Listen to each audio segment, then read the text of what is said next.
몽고 침입 관련 내용들 볼게요. 강동성의 역, 이거는 이제 몽고와 처음으로 고려가 접촉을 한 거예요. 그래서 거란이 이 몽고에 쫓겨갖고 고려 강동성으로 들어가거든요. 그러니까 고려 장군 김치려와 몽골, 동진국은 금나라 유민들이 세운 나라고요. 이 세 나라가 합작으로 거란을 몰아냅니다. 그리고 고려와 몽고 간에는 여몽 협약을 체결하게 되는 거죠. 그래서 몽골은 거란을 몰아내줬다는 구실로 고려에 지나친 공물을 요구하게 돼요. 그래서 자, 거란은 이 강동성의 역, 이것만 알아놓으시면 돼요. 거란을 물리치기 위해서 몽고와 손잡은 게 강동성의 역이에요. 그래서 강동 요거의 특징을 저희 거란은 강동과 관련이 많이 있어요. 강동 육주 거란 1차 침입 때 강동 육주를 서희가 말빨로 얻어냈잖아요. 그게 원래 그러니까 강동 육주가 거란 땅이었던 거잖아요. 그래서 거란 애들은 강동이랑 굉장히 친숙해. 그래서 이제 이런 스토리를 한번 만들어 볼게요. 자, 고려와 몽고 연합군에 쫓긴 거란군이 어딘가 쫓겨서 막 도망가다 보니까 무슨 성이 있는 거예요. 성이 강동성인 거예요, 이름이. 그래서 이름이 강동인 거만 보고, 아, 자기네 땅이었던 강동 육지의 강동인 줄 알고 그 성으로 탁 들어가 버려요. 그랬다가 이제 여몽 연합군한테 괴멸되는 거죠. 실제로 이 강동성의 강동성은 평양에 있는 성이고 그 거란이 가지고 있었던 강동 육지는 훨씬 더 북쪽이었죠. 그리고 이 강동성의 역대 장군이 김취려예요. 그래서 이 김취려를 어떻게 외우냐? 취려. 취할 건 취하고 버릴 건 버린 장군이다. 이렇게 생각하시면 돼요. 그래서 그 당시에는 몽고는 뜨는 애였고 거란은 지는 애였어요. 그러니까 뜨는 애, 몽고는 취하고 같이 연합군을 했으니까 버릴 건 버린 거였어요. 거란은 지는 애기 때문에 버려버린 거예요. 그래서 거란을 멸망시킨 게 쫓아낸 게 이제 강동성의 역인 거죠.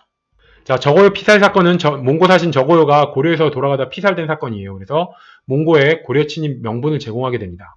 자, 저고요는 고려에 와서 무리한 공물 요구하고 무리한 행동으로 굉장히 사람들의 공분을 샀어요.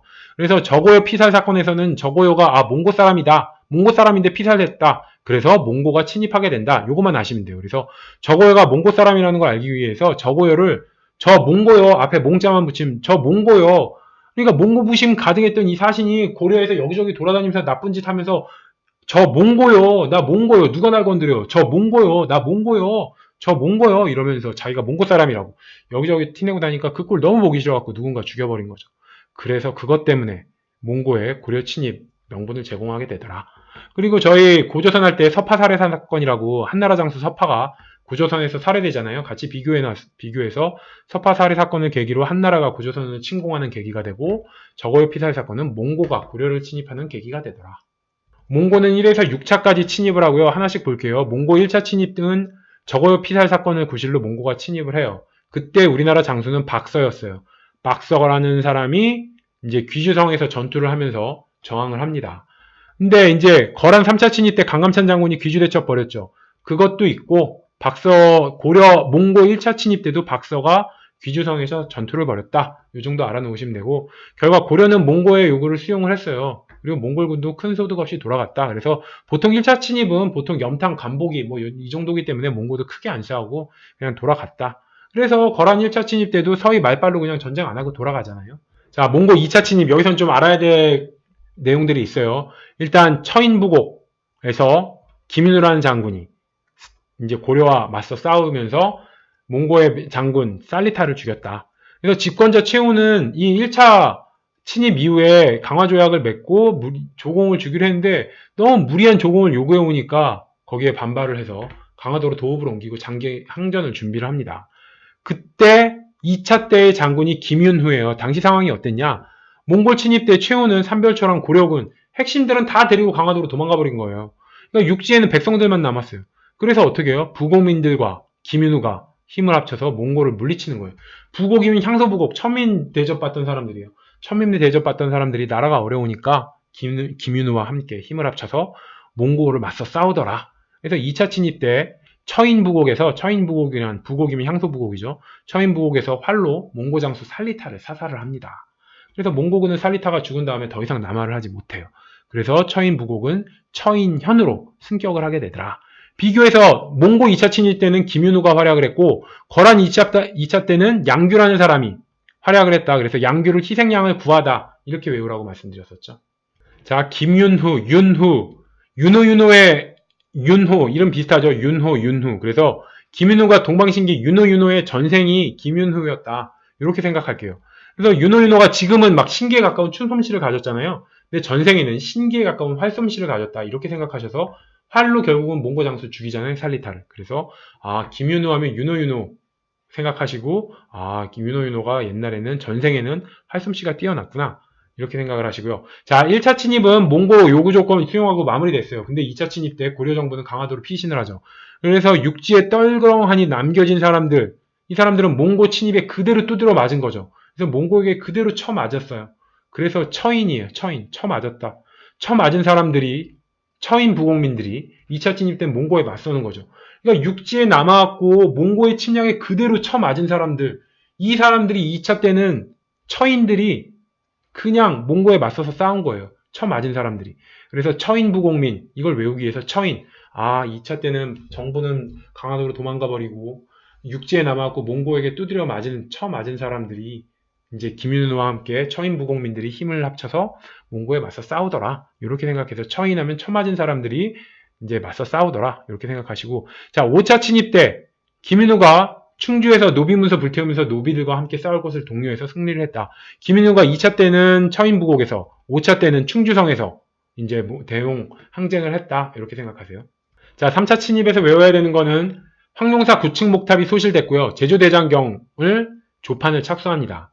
그리고 4차 침입 때는 몽고 왕이 죽어서 바로 철수해버려요. 그래서 4차, 이게 4를 죽을 사라고 생각하시면 몽고 왕이 죽었다. 이렇게 연상을 하셔서 몽고 왕 죽어서 그냥 돌아갔지. 그리고 5차 침입 때는 이 김윤우가 충주성에서 충주 관노와 함께 몽고에 대항을 했다. 그래서 몽고에 대항한 그 공으로 충주는 구원격으로 승격을 하게 됐다. 그래서 몽골이 저희 신라 할 때 충주의 의미가 뭐였어요? 충주는 한반도의 중심에 있었다고 그랬죠. 그래서 한반도의 중추인 충주성을 몽골이 공격하니까 한반도 중심은 뺏길 수 없다. 이러면서 2차 침입 때 살리타를 죽인 명장 김윤우가 출동을 한 거예요. 그래서 충주성에서 충주 관노들과 함께 몽고에 대항을 한 거죠.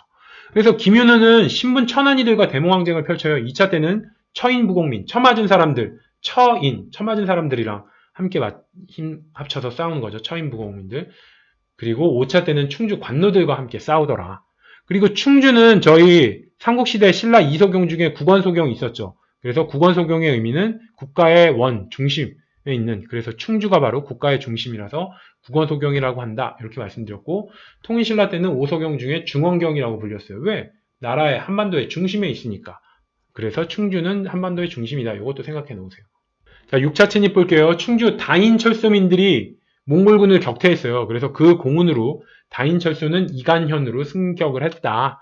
그래서 다인철수가 이간현으로, 소가 없어진 거죠. 그래서 소가 다이했다. 이런 식으로 생각을 하셔도 됩니다. 그래서 비교해서 무신집권기 때 공주명학소에서 난 일어났고 공주명학소를 충순현으로 승격시켰죠. 이거 공주명학소가 충순현이 됐다. 이거 공주 이름이 충순이다. 촌스럽지만 충순이다. 이렇게 해서 외우라고 말씀드렸죠. 몽고 침입 1차에서 6차까지 두 문자로 외워야 되는 것만 한번 뽑아봤어요. 저기 박서 1차고 2차는 윤호 처인 살렸다. 황제 3차 죽고 4차 윤호 중추 die 이거예요. 자, 스토리를 말씀드릴게요. 자, 권투 선수가 경기 중에 그러니까 상대 선수를 때렸는데 그 맞은 선수가 중태에 빠진 거예요. 그러니까 때린 복서는 어떻게 해? 처인 맞아서 중태에 빠진 맞은 사람을 데리고 급히 병원에 왔어요. 근데 바로 그 복서 뒤에 이어서 그 나라 황제가 또 위독해서 병원에 온 거예요. 그래서 그 의사는 이 권투 선수한테 맞은 선수랑 황제, 근데 둘 다 위독한 상황에서 의사는 누구를 먼저 수술해야 될지 고민에 빠진 거예요. 근데 그때 바로 옆에 복서, 권투 선수가 주먹 꽉 쥐고 눈 부라리면서 당연히 먼저 온 사람 수술해야 되는 거 아니냐 이러면서 막 압박을 가해요. 그래서 의사는 결국 먼저 온 처맞은 사람을 수술해서 살려요. 그 바람에 황제는 죽는 거예요. 그래서 이 사실을 의사가 그 복서, 권투 선수한테 전달하는 내용이에요. 한번 볼게요. 저기 박서, 저기는 부르는 거예요. 저기 복서! 이렇게 부른 거예요. 그런 다음에 복서한테 You know, 너 알아? 맞은 사람, 네가 때려서 맞은 사람 살렸다. 근데 그것 때문에 황제는 죽었고 You know, 너 아냐? 중추가 우리 이 한 나라의 중추, 황제겠죠? 그 중추가 죽었다고. 그래서 요거를 박서를 부르는 거예요. 저기 박서, 저기 복서, You know, 너 알아? 맞은 사람 살렸다. 대신에 그 황제는 죽고, you know, 너 알아? 이 우리나라의 중추가, 그러니까 황제겠죠. 우리나라의 중추는. 황제가 나이했다고, 죽었다고. 그래서 몽고 1차 침입은 저기 박서예요. 저기 복서. 그래서 저기 복서가 뭐냐? 저는 저고요 피살 사건. 기는 기주성 전투. 1차에서 기주성 전투가 있었죠. 그리고 박서는 몽고에 맞서 싸운 고려 장군이 박서잖아요. 박서가 기주성 전투를 벌였으니까 저기 박서. 여기서 저는 저고요 피살 사건으로 몽고가 침입했고 이제 기주성 전투를 벌인 사람이 장군 박서다. 그리고 2차는 you know, 너 알아? 처 맞은 사람 살렸다. 여기서 you know는 아까 제가 you know 해서 김윤우 연상하시라고 그랬죠. 그래서 you know 2차는 김윤우가 처 맞은 사람인데 여기서 처인은 처인부곡이에요. 처인부곡인과 몽고에 맞서 싸워서 살리다. 이거는 살리다가 살리타라는 몽고 장수를 죽였다. 그래서 you know, 너 알아? 처인 맞은 사람 살렸다. 이게 원래는 you know가 김윤우고 처인이 처인 부국민과 힘을 합쳐서 싸우면서 살리타, 몽고 장수 살리타를 죽였다. 이런 얘기고 3차는 황제, you know, 너 알아? 처 맞은 사람 살렸다. 대신에 황제, 3차는 황제예요. 황룡사 구층목탑 소실, 제조대장경 조판 두 개가 황제예요. 그래서 황제, 4차는 죽고 그래서 4차 침입 시에 몽고 왕이 죽어서 그냥 돌아갔다고 했잖아요. 그래서 황제 죽고 3차는 황제, 4차는 죽고 근데 5차 때 다시 또 you know, 너 알아? 중추가 그러니까 중추는 우리 국가의 중추가 황제잖아. 황제라고 생각을 하셔서 그래서 you know, 너 알아? 중추가 그러니까 황제가 die 죽었다고 해서 you know 중추 그래서 you know 김윤우가 중추 이 중추는 우리나라의 중추는 충주성이잖아요. 그래서 충주성을 중추라고 한 거예요. 그래서 you know 중추 김윤우가 이 충주성에서 대모항쟁을 펼쳤고 6차 die 죽었다고 die에서는 다인철수민들이 이제 대모항쟁을 벌였다.